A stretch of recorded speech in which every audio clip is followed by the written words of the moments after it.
जैसे दिल में तेल है, ज्यों चकमक में आग, तेरा साईं तुझ में है, तू जाग सके तो जाग। नमस्कार, मैं रत्नेश दुबे, अध्यक्ष न्यू कृष्णा कोचिंग सेंटर।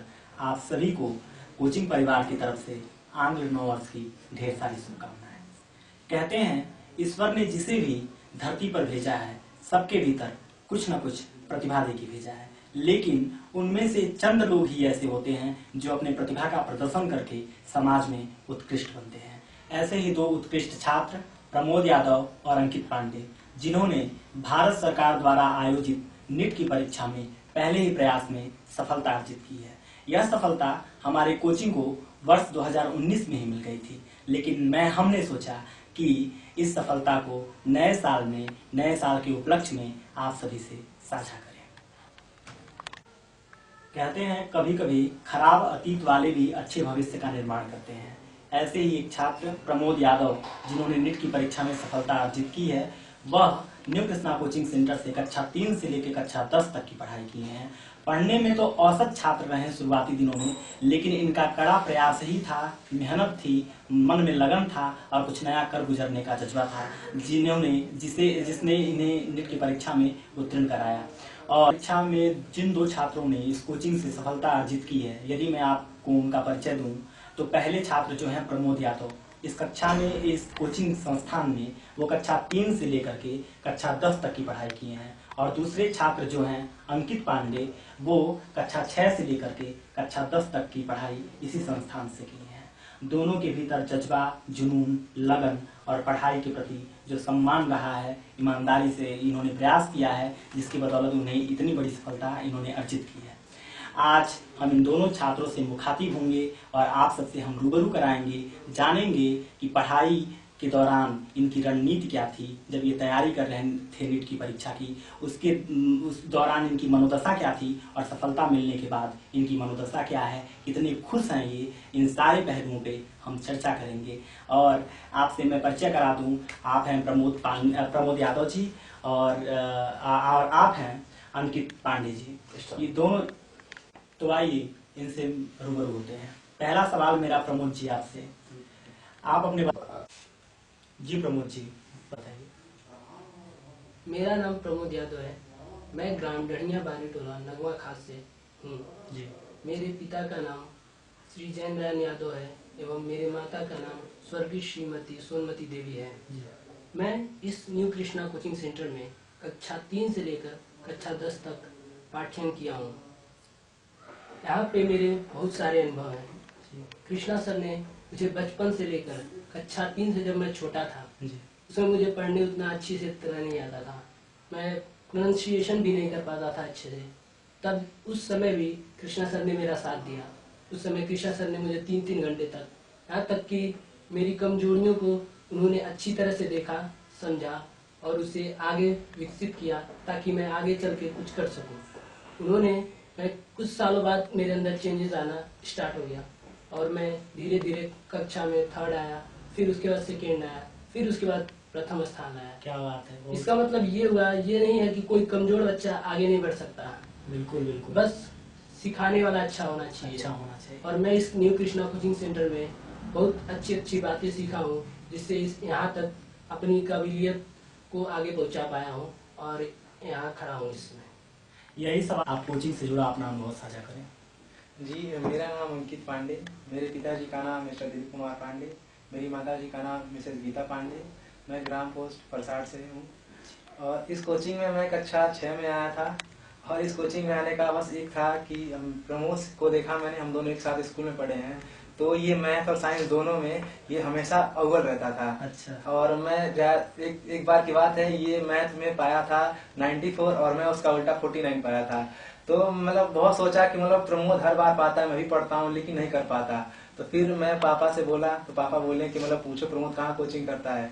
तो फिर मैंने प्रमोद से पूछा, तो उसने यहाँ का बताया, न्यू कृष्णा सेंटर में पढ़ता हूँ। तो मैं जब पहली बार आया था यहाँ पे, तो उस समय मतलब क्लास में मैं 3रे स्थान पे था। और मैं जब यहाँ आया तो सर ने कुछ सवाल पूछे मुझसे और कहा कि नहीं ठीक है, जो पढ़ रहे हो प्रयास करो, आगे सफल हो सकते हो।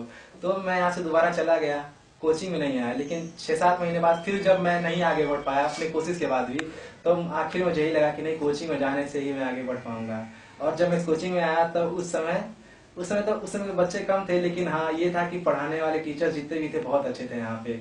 और आने के बाद जो 2 महीने पढ़ा मैं, और तीसरे महीने हमारा सेकेंड टर्म एग्जाम था, और उसमें मैं पहली बारी में ही 11वें 12वें स्थान से सीधा आ गया था, तीसरे क्या दूसरे बात स्थान है। पे आ गया। मतलब आप प्रयास करते रहे हैं। हाँ जी, प्रयास करने के लिए जो मोटिवेशन मिलती थी सर देते थे, किशन सर देते थे।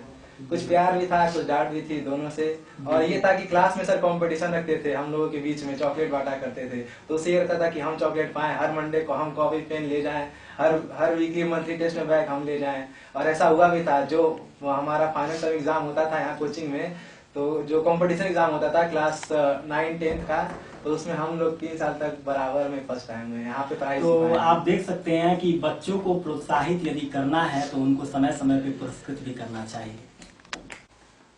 दूसरा सवाल मेरा प्रमोद जी आपसे है, और प्रमोद जी से मैं दूसरा सवाल पूछूं उसके पहले मैं ये बता दूं कि प्रमोद जो हैं अपने गांव के पहले ऐसे लड़के हैं जिन्होंने एमबीबीएस की पढ़ाई, एमबीबीएस की परीक्षा उत्तीर्ण की है, और शायद कछरांचल के ये पहले ऐसे लड़के होंगे जिन्होंने नीट की परीक्षा को उत्तीर्ण करके एमबीबीएस में एडमिशन लिया है। तो प्रमोद जी, आप मुझे ये बताइए कि नीट की परीक्षा में जब आप परीक्षा दिए थे तो आपका कितना नंबर आया था, और जब आपका दाखिला हो गया है नीट में तो कौन सा कॉलेज मिला है, कॉलेज का नाम क्या है, आप बताइए मुझे। सर प्रथम तो मैंने आकाश इंस्टीट्यूट से तैयारी की। जी। जब हमने एग्ज़ाम दिया तो उस समय मेरा मार्क्स 585 था, और मिला मुझको college government medical college Badaun का। बदायूं। जी।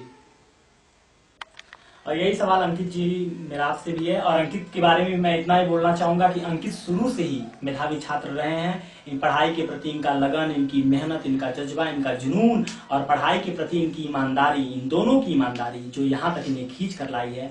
और मैं सीधे आपको रूबरू कराता हूँ अंकित पांडे जी से। अंकित जी, आप बताइए कि आप किस कॉलेज से पढ़ते हैं, नीट में आपका कितना नंबर रहा है और क्या बताइए। जी, नीट में मेरा 591 नंबर था, और इस मार्क्स पे मुझे उत्तर प्रदेश आयुर्विज्ञान एवं अनुसंधान संस्थान सैफई इटावा का मेडिकल कॉलेज मिला है। यानी इटावा का जो एम्स है उसमें? नहीं, Uttar Pradesh university of medical science. अच्छा, उत्तर प्रदेश।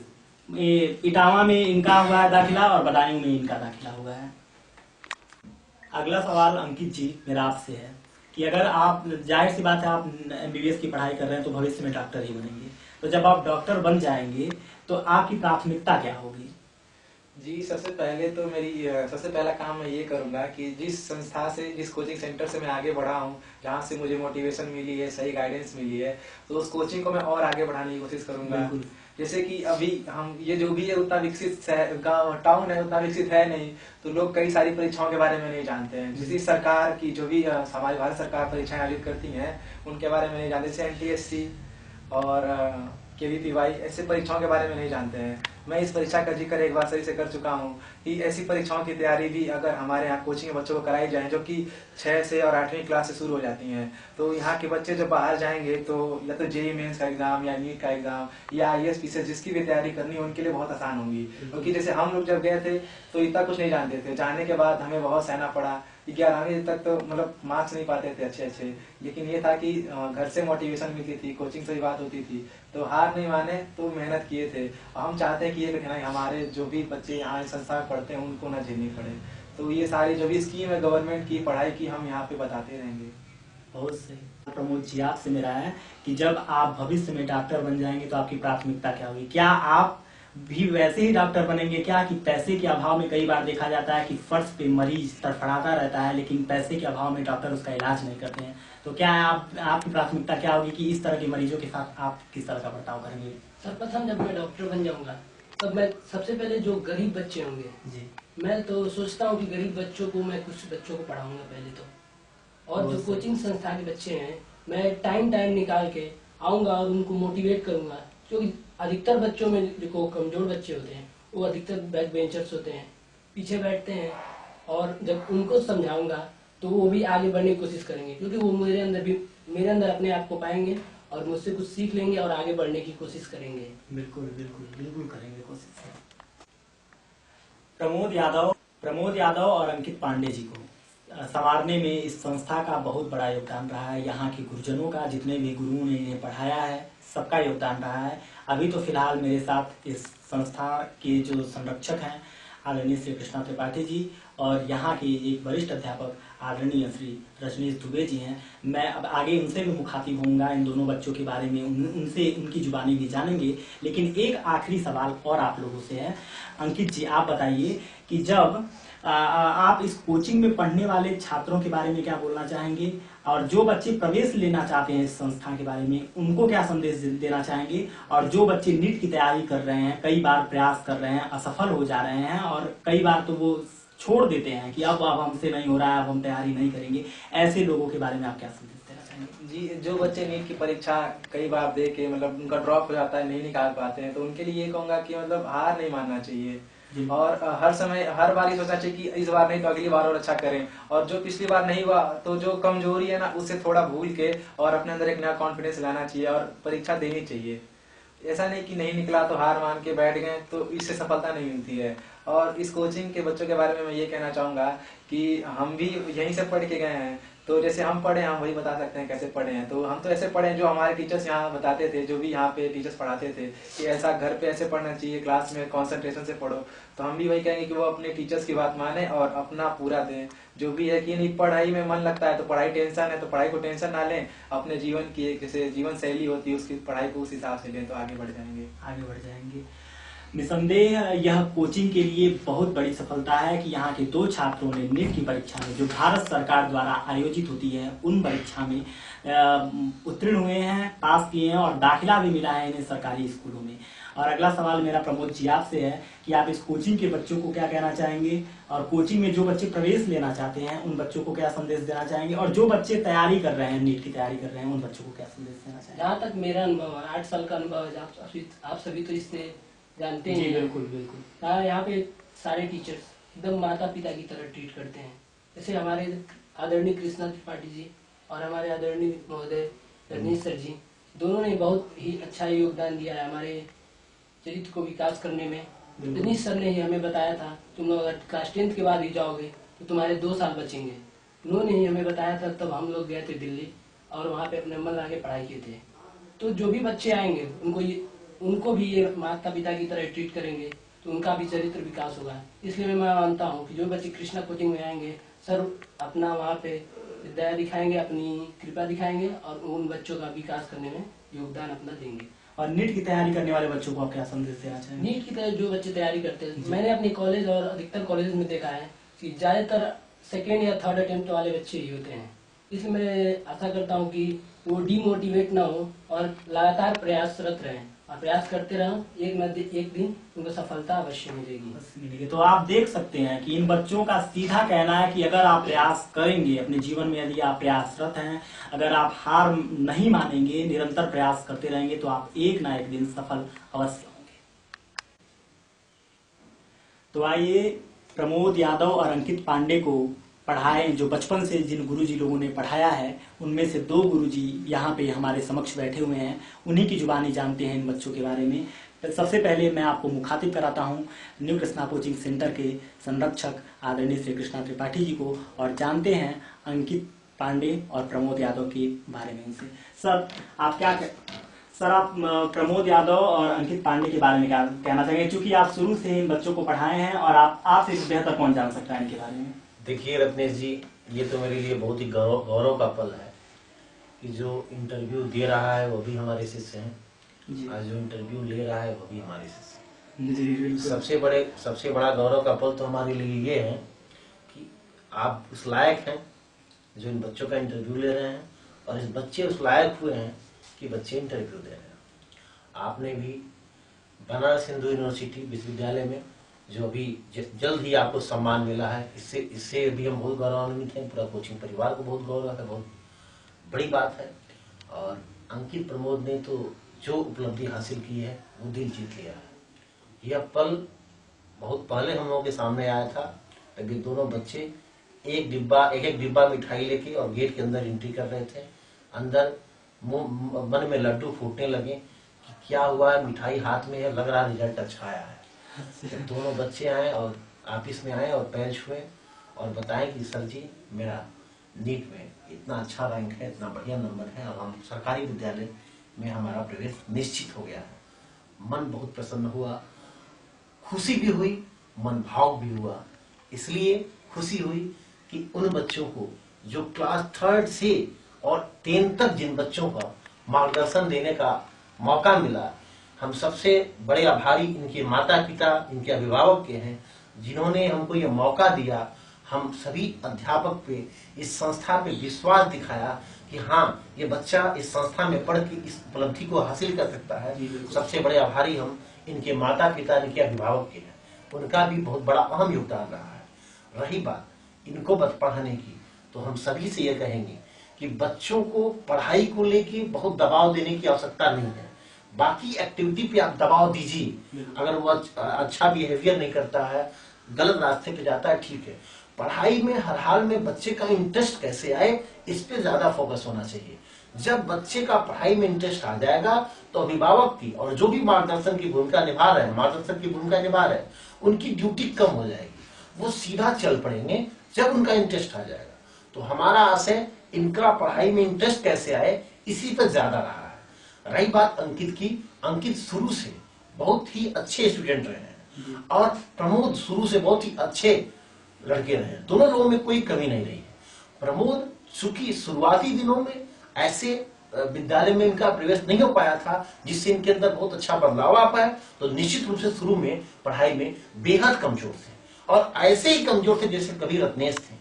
और हम उम्मीद करते हैं कि रत्नेश का इंटरव्यू भी ऐसे हो और रत्नेश भी ऐसी उपलब्धि हासिल करे। और जितने भी यहाँ पे लड़के पढ़ चुके हैं, हजारों लोगों ने अपना जीवन बनाया है, अभी भी बहुत लोग जीवन बना रहे हैं। हम सभी के सहयोगी, आपके हम जितने लोग यहाँ बैठे हैं जो इसमें सहयोग दे रहे हैं, आपके हमारे साथ हैं, उनकी बिटिया भी बहुत अच्छा परफॉर्मेंस किया है, हर बार पुरस्कृत हुई। देखिए, हम संक्षिप्त में यही कहना चाहेंगे कि इन बच्चों ने जो भी किया है, इनके माता पिता, हम सभी अध्यापकगण, इसके बाद भी इन्होंने जहाँ पढ़ाई किया, सभी का मिश्रित योगदान रहा।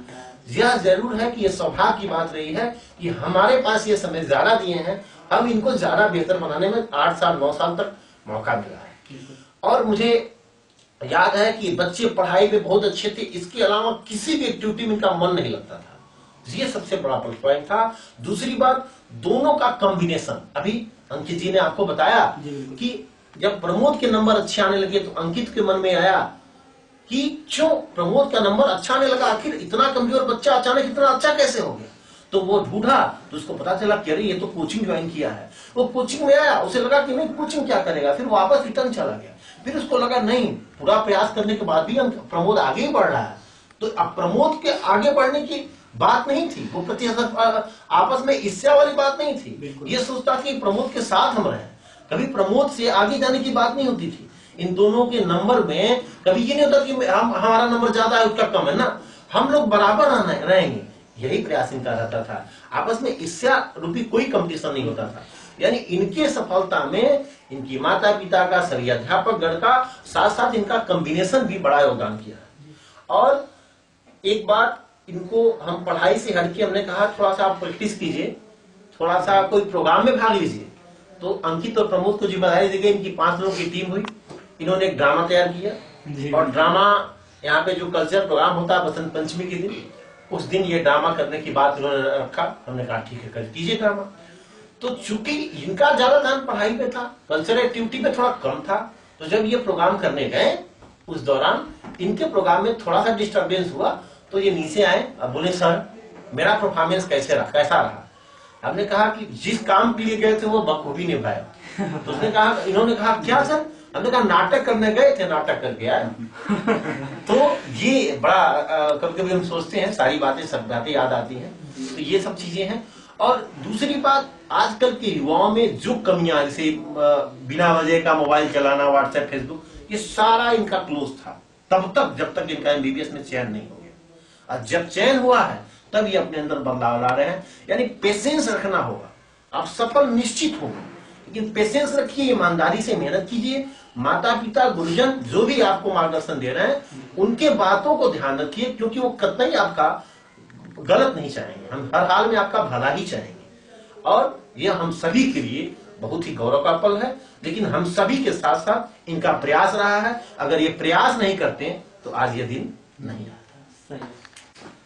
तो अगला सवाल मैं रजनीश दुबे सर से पूछना चाहूंगा, क्योंकि रजनीश सर ने अंकित को भी पढ़ाया है और प्रमोद को भी पढ़ाया है। तो रजनीश सर, मेरा आपसे सीधा सवाल है कि आप तो इन दोनों छात्रों को पढ़ाए हैं, आप बताइए कि इनकी पढ़ाई के दौरान इनकी जो स्थिति रही है, कक्षा में इनका जो स्थान रहा है, और सुनने में तो ऐसा भी आता था कि कभी कभी ये जो छात्र हैं एक आध नंबर से ऊपर नीचे हो जाते थे, आगे पीछे हो जाते थे। तो उस दौरान कॉपी चेक करने में तो बड़ी मशक्कत होती होगी, तो आप कैसे मैनेज करते थे इसको? निश्चित ही सर, ये दोनों बच्चे पढ़ने में बहुत ही अच्छे थे, और जब भी हम लोग इनका एग्जाम लेते थे तो कॉपी चेक करने में बहुत ज्यादा हम लोगों को मेहनत करना पड़ता था, क्योंकि ये दोनों के दोनों बच्चे एक एक नंबर, दो दो नंबर के लिए, कभी कभी तो हाफ नंबर के लिए भी ये दोनों एक दूसरे के लिए स्ट्रगल करते थे जी। और हम लोग भी कॉपी को बहुत ही बारीक रूप से चेक करते थे। और उसके बाद से ये बच्चे फिर जब हम कॉपी इनको चेक करके देते थे तो ये खुद उसको इतनी बारीकी पूर्वक देखते थे, एक ही इतना गहराई से कि सर आपने यहाँ एक हाफ नंबर क्यों कट कर दिया है, ये नंबर क्यों सर कट किया, बताइए सर। तो इन सब चीजों से इन बच्चों को देख के ऐसा तभी हम लोगों को महसूस होता था कि निश्चित रूप से बच्चे जब भी जाएंगे आगे तो एक बड़ी से बड़ी सफलता को हासिल करेंगे। क्या आपको इनकी सफलता पे गर्व है? बिल्कुल सर, बिल्कुल। कितना मतलब आप इनके अध्यापक रह चुके हैं, आप इनको पढ़ाए हैं, और आप, मुझे जहाँ तक लग रहा है कि आप ये पहले ऐसे छात्र होंगे जिन्होंने नीट की परीक्षा को क्वालिफाई किया। निश्चित। तो आप इनकी सफलता के बारे में क्या बोलना चाहेंगे? बिल्कुल सर, ये दोनों के दोनों मेरे लाइफ के मतलब समझिए कि एक बेस्ट स्टूडेंट की तरह है जिन्होंने ये सफलता हासिल किया है। और निश्चित रूप से कि मुझे बहुत ज्यादा इन दोनों बच्चों पे गर्व है कि इन लोगों ने ऐसा काम किया और अपने माता पिता का, अपने गुरुजनों का, अपने गांव समाज का नाम रोशन किया है। जी, धन्यवाद। तो जैसा कि आपने देखा कि हम प्रमोद जी, अंकित जी, रजनीश सर और हमारे आदरणीय गुरु जी, सबसे हम मुखातिब हुए और सबसे आपको रूबरू कराया। तो मैं सिर्फ आज के इंटरव्यू के अंत में इतना ही बोलना चाहूंगा, ना हार में ना जीत में किंचित नहीं भयभीत में, संघर्ष पथ पर जो मिला ये भी सही वो भी सही। तो जितने भी बच्चे तैयारी कर रहे हैं, नीट की तैयारी या भारतवर्ष में आयोजित किसी भी परीक्षा की तैयारी कर रहे हैं, तो उनको किसी भी असफलता से हार नहीं माननी चाहिए, बल्कि हर असफलता से सीख लेकर के जीवन के सीढ़ी पे आगे बढ़ते ही रहना चाहिए। कोचिंग का नया सत्र शुरू होने वाला है। जितने भी इच्छुक अभ्यर्थी हैं, जितने भी लोग यहाँ पे कोचिंग में दाखिला लेना चाहते हैं, वो इस कोचिंग में आ सकते हैं। और नए वर्ष के उपलक्ष्य में मैं आप सभी के इस कोचिंग परिवार की तरफ से आप सभी को नई शुभकामनाएं देता हूँ। आप सभी का जीवन सुखमय बने, सभी लोग स्वस्थ रहें, मस्त रहें, व्यस्त रहें।